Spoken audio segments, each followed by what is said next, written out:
Iran যুদ্ধ নিয়ে তৈরি একটি নাটকীয় কার্টুন ধর্মী ভিডিও বর্তমানে সোশ্যাল মিডিয়ায় ব্যাপক ভাইরাল হয়েছে। এই ভিডিওতে যুক্তরাষ্ট্র ও ইসরায়েলের হামলায় ইরানের সর্বোচ্চ নেতা আলী খামেনি নিহত হওয়ার একটি কাল্পনিক দৃশ্য দেখানো হয়েছে। খামেনি ইজ ব্যাক শিরোনামে শুরু হওয়া ভিডিওতে দেখা যায় ইরানের সুপ্রিম লিডার আলী খামেনি একটি ছোট্ট শিশুকে জড়িয়ে ধরে আছেন। ঠিক সেই সময় ইসরায়েল ও মার্কিন যুদ্ধবিমানগুলো ইরানের দিকে ধেয়ে আসে। যুদ্ধবিমানগুলো মিসাইল ছুড়ে সেই ভবনটি ধ্বংস করে দেয় যেখানে খামেনি ছিলেন। মিসাইলের আঘাতে ভবনটি ধ্বংস করা হয়, এতে খামেনি নিহত হন বলে দেখানো হয়। এর পরের দৃশ্যে মার্কিন প্রেসিডেন্ট ডোনাল্ড ট্রাম্প খামেনি নিহত হওয়ার খবর পান। অন্যদিকে ভিডিওতে দেখা যায় ধ্বংসস্তূপের মধ্য থেকে খামেনির ছেলে মুস্তফা খামেনি তার বাবার আংটি তুলে নেন, এরপর আংটিটি নিজে পরে নেন। এর মাধ্যমে মুস্তফার ক্ষমতা গ্রহণের প্রতীক হিসেবে দেখানো হয়েছে। তার চোখে ছিল ক্রোধ ও প্রতিশোধের আগুন। এর পরের দৃশ্যে দেখা যায় ইরান থেকে অসংখ্য ড্রোন ও ক্ষেপণাস্ত্র উৎক্ষেপণ করা হচ্ছে এবং সেগুলো ট্রাম্পের দিকে ধেয়ে আসছে। এ সময় ট্রাম্পকে ভয় ঘামতে দেখা যায়। এই কার্টুন ভিডিওর মাধ্যমে ইরানি জনগণের মধ্যে লুকিয়ে থাকা আবেগ ও প্রতিশোধের বার্তা পৌঁছে দেওয়া হয়েছে বলে মনে করা হচ্ছে।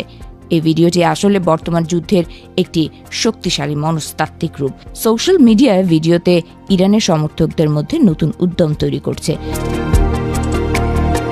গত 28 ফেব্রুয়ারি যুক্তরাষ্ট্র ও ইসরায়েল যৌথভাবে ইরানে এপিক ফিউরি ও লায়ন্স বোর্ড নামে এক বিশাল অভিযান চালায়। এতে ইরানের সর্বোচ্চ ধর্মীয় নেতা আয়াতুল্লাহ আলী খামেনি সহ শীর্ষ কর্মকর্তারা নিহত হন।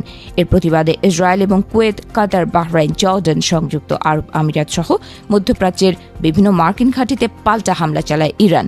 এরই মধ্যে গত 11 মার্চ মার্কিন প্রেসিডেন্ট ডোনাল্ড ট্রাম্প দাবি করেন ইরানের বিরুদ্ধে যুদ্ধে জয়ী হয়েছে মার্কিন বাহিনী। তবে এই দাবির পক্ষে কোনো প্রমাণ দেখাতে পারেননি ট্রাম্প। তিনি বলেন, আমি বলতে চাই আমরা জিতেছি। সাধারণত খুব তাড়াতাড়ি জয় ঘোষণা করা ঠিক নয়, কিন্তু আমরা জিতেছি। প্রথম ঘণ্টাতেই যুদ্ধ শেষ হয়ে গিয়েছিল বলে দাবি করেন ট্রাম্প।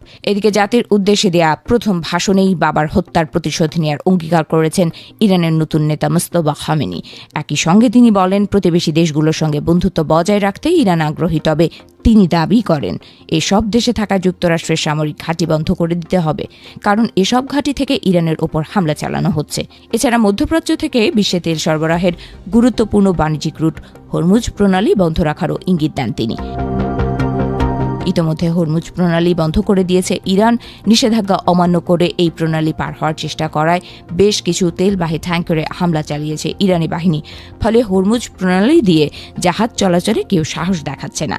এমন পরিস্থিতি চলতে থাকলে মধ্যপ্রাচ্যের মার্কিন মিত্র, এমনকি গোটা ইউরোপ কঠিন জ্বালানি সংকটে ভুগতে পারে বলে মনে করছেন বিশেষজ্ঞরা।